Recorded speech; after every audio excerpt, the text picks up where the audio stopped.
We were in a world where people would think sleeping was a waste of time. Now, sleep is seen like something that can have so many benefits. How did we go from point A to point B? I think it was a perfect storm where if you looked at the erosion of sleep time in society, it was declining and declining.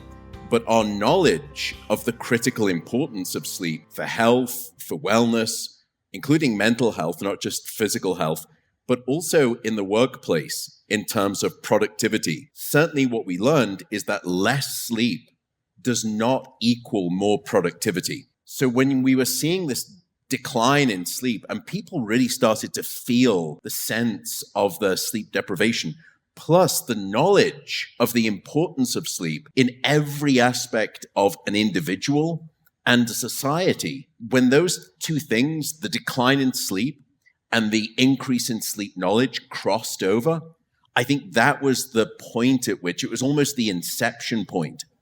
Because before that, as you said, sleep was the neglected stepsister in the health conversation of any day.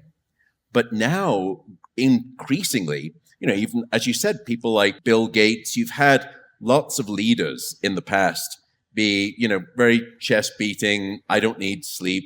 Yes. It's like a badge of honor on an arm. Now the attitude is changing.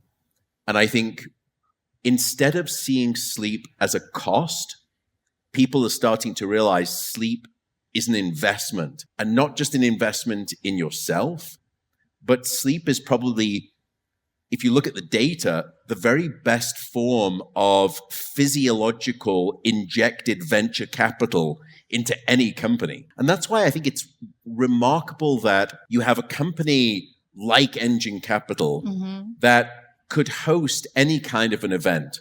And of course, you're going to have these events and conferences where you speak about business. That's critical. But it's always surprising to me that a company would have such foresight to host an event on wellness for their employees. And it was really interesting. When I was speaking to Juan Pablo last night, I asked him, why would you do this? Because most of the companies don't.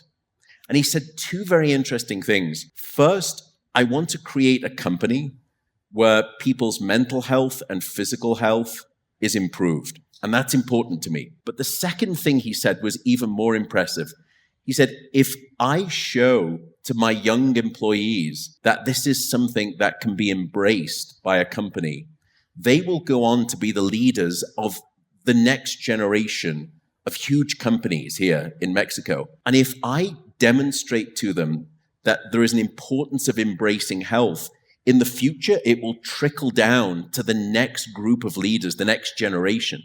So I first want to ask you, why did you become interested in sleep? When did you say, I'm going to study sleep? For me, and I think for almost every sleep scientist, you are an accidental sleep scientist. I went through medical school in the UK, but then wanted to do purely research and started doing my PhD. And I was looking to see if I could diagnose people with dementia and different types of dementia very early on using brainwave activity. And I was failing.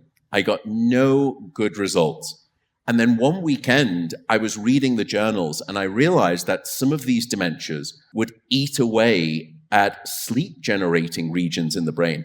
And other types of dementia would not do that. And I realized I was measuring the brainwave activity of my patients at the wrong time, which was when they were awake. I should be measuring it when they were asleep. I did that. We got incredible results. And at that point, I asked a different question. I wonder if the sleep problems of these patients with dementia are not just symptoms of dementia. I wonder if they are contributing cause of the dementia. And at that point, I became obsessed with sleep. I fell in love with this thing called sleep. It is a love affair that has lasted me over 20 years, and it will last me until the end of my life. I know this. I think it is the most beguiling, fascinating topic in all of science, but I'm biased. I understand that. But that's how I accidentally fell in love with the topic of sleep.